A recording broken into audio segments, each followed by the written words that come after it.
My mom abandoned me when I was 7 years old. She reappeared at my dad's funeral 20 years later, only to claim a piece of the inheritance and to support the kids she had with the man she left us for. She looked at me with the utmost coldness and said, "You don't need that money. You don't have kids. You don't have anyone." Sometime later, we saw each other again in a courtroom. My name is Emily Hayes, and I am 27 years old. 3 days ago, my dad died of a massive heart attack in his office, just like that, without warning. One moment he was reviewing some blueprints for a construction project, and the next, he was gone. The EMTs said it was quick. I guess that should make me feel better, but it doesn't. I organized everything by myself. The funeral home, the flowers, the church service, the burial plot. Dad had money, so I was able to give him the send-off he deserved. His business partners came people he had worked with for years, building houses and commercial properties all over Chicago and the metropolitan area. Friends from his country club showed up too. Even several workers from his construction sites took the time to come and pay their respects. They all kept telling me the same thing. He was a good man. He always stepped up to help when someone was in trouble. He provided steady work and he kept his word. The service was beautiful. The pastor spoke about his generosity and his love for his family, or what was left of it, which was just me. My grandmother had passed away 2 years prior, and after my mom left, she was the only other person my dad truly cared about. I was standing by the grave watching the casket being lowered when I heard someone say my name, Emily. I turned around and froze. There she was, my mom standing a few feet away with a man I didn't recognize at first, and 3 kids. The oldest boy looked about 16 and the youngest boy around 10. They were all dressed in dark clothes, acting like they had some right to be there. I hadn't seen her in 20 years. She looked older, of course, with shorter, darker hair and a bit heavier, but it was her. "What are you doing here?" I asked. My voice came out dry. "And how did you find out he died?" "I didn't tell you. Some relatives let me know." The man with her put a hand on her shoulder, tall, receding hairline, wearing a cheap suit and looking incredibly uncomfortable. He must have been the same guy she left with all those years ago. The 3 kids stood behind them tense, as if they didn't really understand why they were at a stranger's funeral. "I can't believe you didn't let me know," she said. "He was my husband too. I actually laughed right there next to my dad's grave. Your husband you left 20 years ago. You left both of us." And in that moment, everything came rushing back to me. I was 7 when it happened. My dad had gone to Indianapolis for work to check out a piece of land for a new project. He was only supposed to be gone for 2 days. My mom waited for his car to pull out of the driveway. As soon as he turned the corner, she started packing suitcases. I remember asking her where she was going. "Mom has to go away for a little while," she told me. "You stay here. Your dad will be back later." But she didn't wait for him. She packed 2 bags, left a note on the dining room table, and walked out. Just like that, she shut the door and got into her car. She left me alone in the house for 2 entire days. I was terrified. I ate cereal for breakfast, lunch, and dinner. I didn't know how to make anything else. I spent the whole time watching TV, just waiting for someone to walk through the door. The entire time I thought she was going to come back, that she'd realize she forgot something. And at any moment she'd open the door and say she was home. She didn't come back. When my dad got home, he found me in the living room wearing the same clothes from 2 days before. I ran to hug him, crying, telling him my mom had left. He read the note. I never knew what it said, but I saw the color drain from his face. He crumpled it up and threw it in the trash.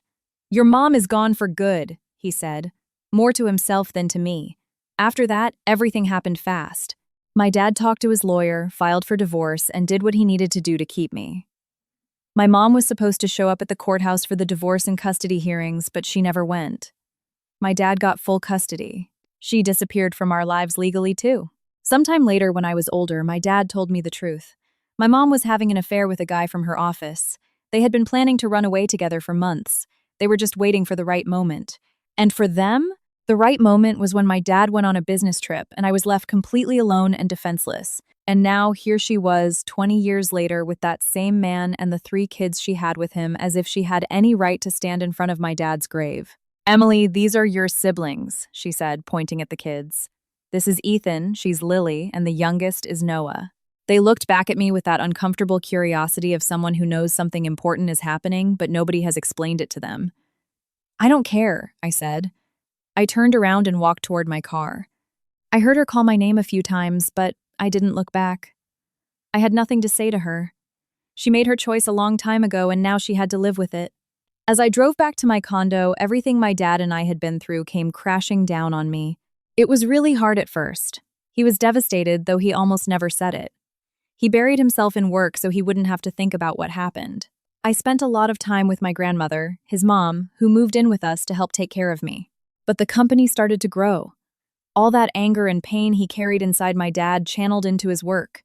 He started landing bigger contracts, making a lot more money. We moved out of our modest house in Logan Square, and years later, we moved into a massive, gorgeous house in Lake Forest. He never remarried, never even had a serious girlfriend. Though there was no shortage of interested women, he always said that I was all the family he needed. I got my degree in business administration with his support. When I graduated, he bought me a condo in Lincoln Park. I landed a good job, though I didn't really need the salary to survive. When my grandmother died, she left me her savings, a little over $200,000, and her house. I sold the house, invested the money carefully, and with the returns plus the sale money, I built a financial safety net that gave me complete peace of mind. If I ever wanted to slow down, I could do it without drowning. Still, I liked working, having a routine, and feeling like I was doing my own thing. And now he was gone too. Well, not entirely. He left me everything: the company, the house, the cars, the bank accounts, the investments. I found a copy of his will in his desk drawer, and James Bennett, the attorney who had worked with him for years, had everything perfectly in order with the estate. It was clear, no loopholes, everything went to me. I guess my mom found out somehow, and that's why she showed up at the funeral, not because she was grieving, but because she wanted to see how much she could extract from all of it. A few days passed after the burial, and I tried to get back to something resembling normalcy. Normalcy is a very relative word when your world has just collapsed. I had to handle company business review assets, sort out paperwork, and talk to accountants, lawyers, and bankers. I decided not to sell the construction firm. My dad had built it from the ground up, and getting rid of it felt like a betrayal. Marcus Cole, who had been with him for 15 years, knew the company better than anyone. My dad trusted him completely. With the help of the lawyer and the accounting department, we made it official. He took over as CEO to manage the day-to-day operations while I remained the owner. It felt like the right thing to do. One Tuesday afternoon, around 3:00 p.m., I was in my condo, reviewing some of my dad's paperwork when the doorbell rang. I wasn't expecting anyone, so I checked the peephole first. It was her. This time she was alone, no husband, no kids. She was wearing jeans, a light sweater, and that nervous expression people get when they want to force their way into a conversation they don't deserve. I opened the door, but I didn't invite her in. "What do you want? Can I come in? Just for a few minutes. I'm not here to fight." Against my better instinct, I stepped aside and let her in. She walked into the living room and looked at everything carefully. The furniture, the floor-to-ceiling windows, the paintings, how meticulously clean it was. It was too obvious that she was sizing things up. "It's very nice," she said.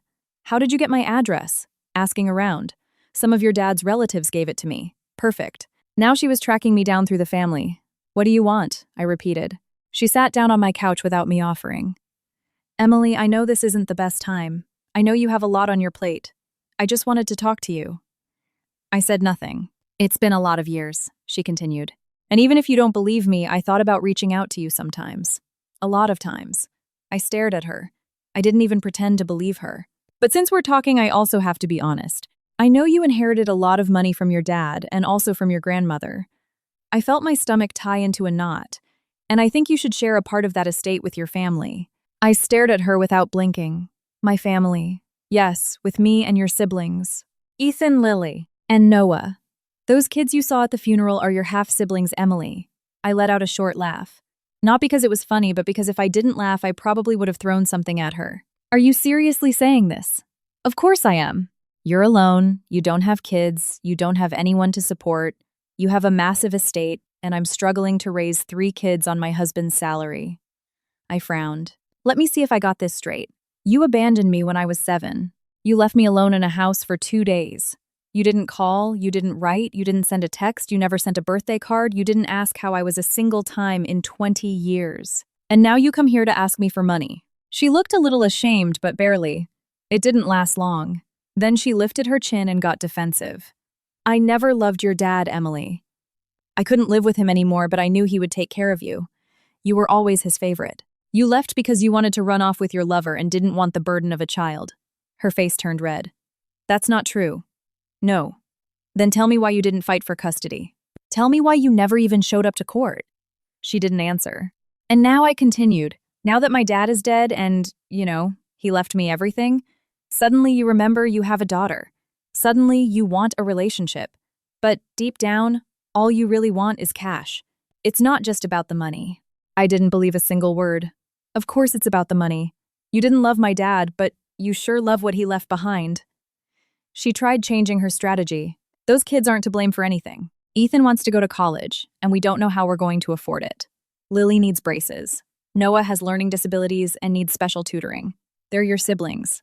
No, they are your kids with the man you left us for. They are nothing to me. How can you be so cold? Cold. You're calling me cold! You left a little girl alone for 2 days. You never came back for her. And now you show up demanding money? That is cold. She stood up angry. You have millions of dollars, Emily. Way more than one person needs. I'm just asking for help with my kids' school and basic necessities. Then ask their dad for it. Ask your husband. Don't ask the daughter you left behind.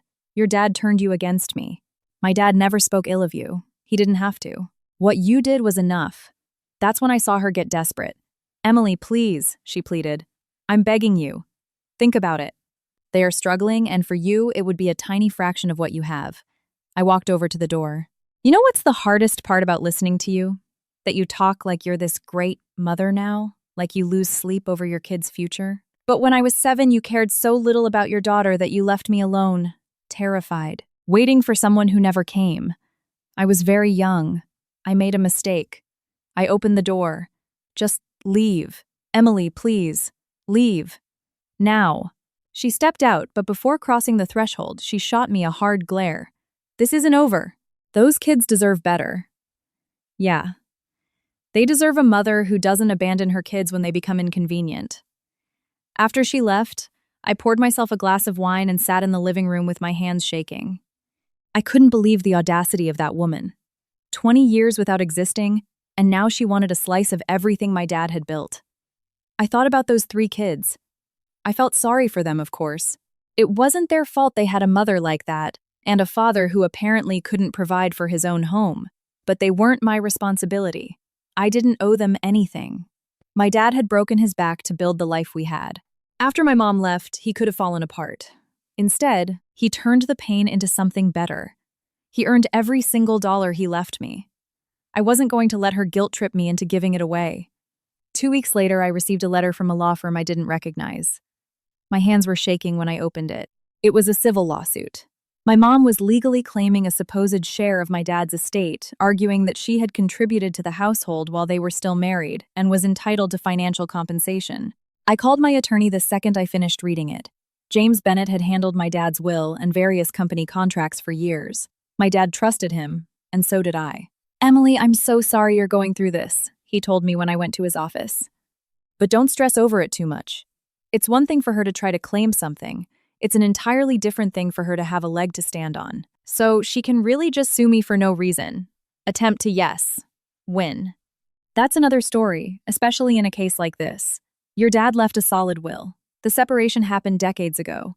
The bulk of the estate was built long after. We're going to file a response and shut this down properly. The lawsuit claimed my mom deserved a share because she was married to my dad, helped with the household, and raised me for 7 years. Her lawyers wanted to paint a picture where she had made a decisive contribution to building the family's wealth and was now being unjustly left out. It was absurd, but even when something is absurd, it still forces you into the legal process. The probate hearing arrived 3 months later. I walked into the courtroom with a knot in my stomach. My mom was sitting on the other side with her lawyer, a thin man in an expensive suit with an arrogant look. She also had the nerve to bring her husband and the 3 kids. She sat them in the front row as if they were the victims and I was the villain denying them what was rightfully theirs. That's when I realized she didn't just want money. She wanted an audience. When my mom's lawyer got the floor, he started repeating the narrative she'd been crafting for weeks. Your Honor, my client was married to Mr. Robert Hayes for several years. During that time, she contributed to the household and the upbringing of the defendant. We are here to claim what she is legally entitled to in the face of a grossly disproportionate distribution of assets. He then tried to spin a story where my mom had always wanted contact with me, but my dad had prevented it.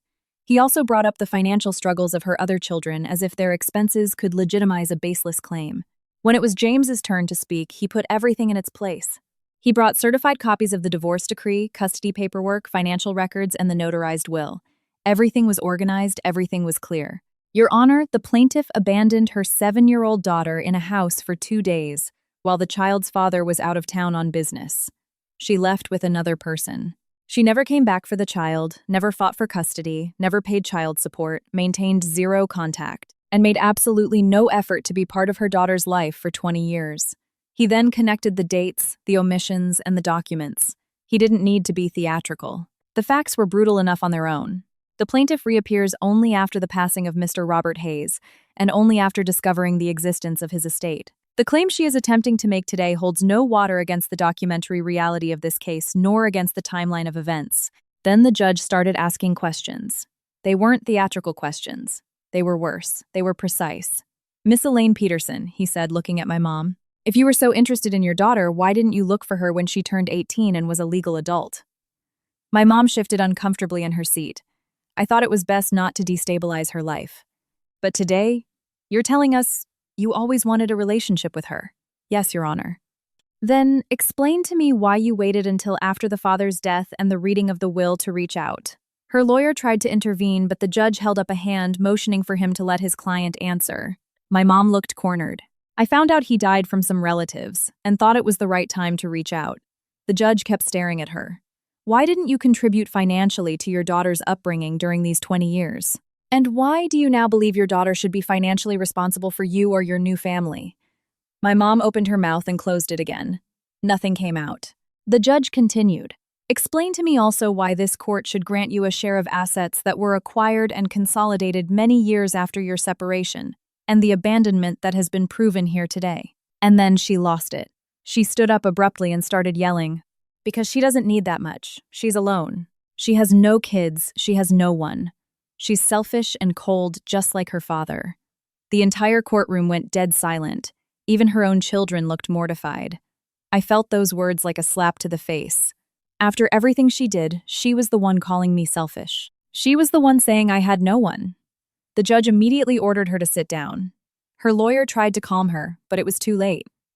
The judge reviewed the documents one last time, made a few notes, and made his decision clear. "I find no sufficient legal grounds for the plaintiff's claim. The defendant is the rightful heir under a valid will, and the plaintiff has failed to establish any legal right to the disputed assets. Furthermore, the record clearly shows prolonged abandonment, a complete absence of parental responsibility, and a lack of contact for 2 decades. He paused briefly and added in a dry tone, "The moral burden you are attempting to shift onto your daughter today does not substitute your lack of legal standing." My mom went pale.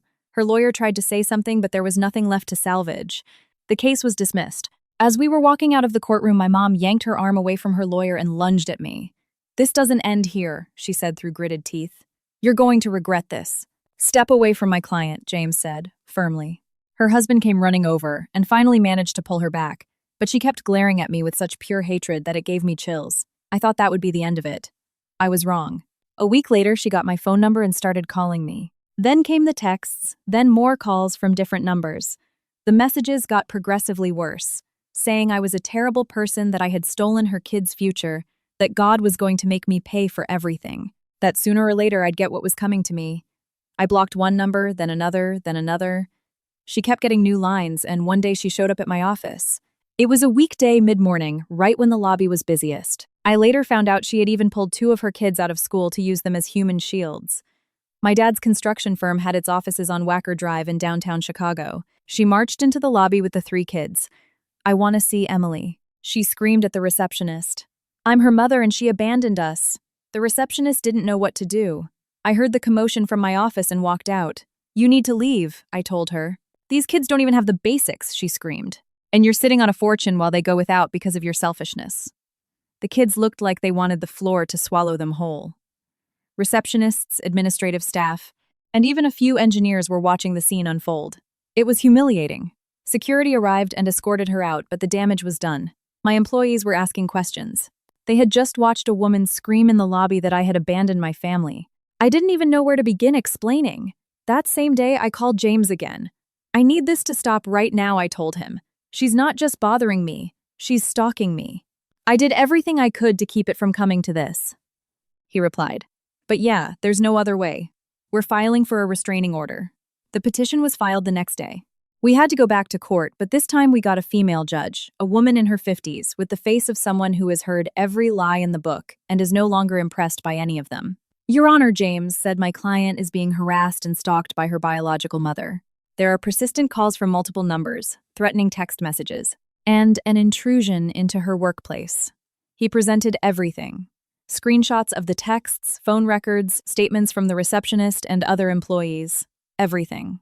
My mom's lawyer tried to argue that she was just seeking to reconcile with me, but the judge shut him down very quickly.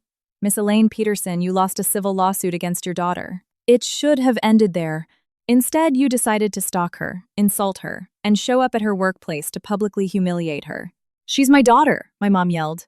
"I have the right to speak to her. That biological tie does not give you the right to harass her," the judge said, her voice like ice. "And certainly not after the behavior that has already been documented here." The judge granted the restraining order.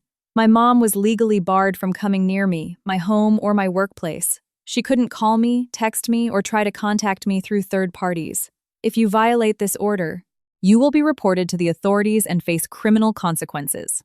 "Is that clear?" the judge asked. My mom didn't answer. She just stared at me from across the room with a mix of resentment and defeat. Her husband looked deeply ashamed. The kids looked confused and sad. I almost felt sorry for them. Almost. That was 6 months ago. I haven't heard from her since. I don't know if she still lives in the same place. I don't know how those kids are doing. Honestly, I don't want to know. Sometimes people ask me if I feel bad for not helping them. They tell me those kids didn't choose to have a mother like that. And it's true they didn't do anything wrong, but neither did I. I didn't ask to be left alone at 7 years old. I didn't ask to spend 2 whole days terrified that something horrible was going to happen and that no one was coming for me. I didn't ask to grow up without a mom, only to watch her reappear 20 years later with her hand out. My dad poured his heart and soul into building the life we had. He could have crumbled after she left. Instead, he made something better out of the pain. He worked for every single penny he left me. I am not going to hand it over to a woman who tossed me aside like a broken toy she no longer needed. I sometimes wonder what would have happened if she had approached things differently. If she had come to the funeral and just told me she was sorry. If she had asked me to grab a coffee to talk. If she had acknowledged what she did to me and tried to make amends even a little bit, but she didn't do any of that. She saw money, she saw an opportunity, she felt I owed her something. She thought it was only fair to take what was left by the man she claimed she never loved right after abandoning his daughter. I think about Ethan, Lily, and Noah from time to time. I hope they're okay. I hope they get to go to college. I hope they grow up to be better people than their mom. But that is not my burden to carry. My job is to protect my dad's legacy and live the life he wanted to give me. The company is still thriving.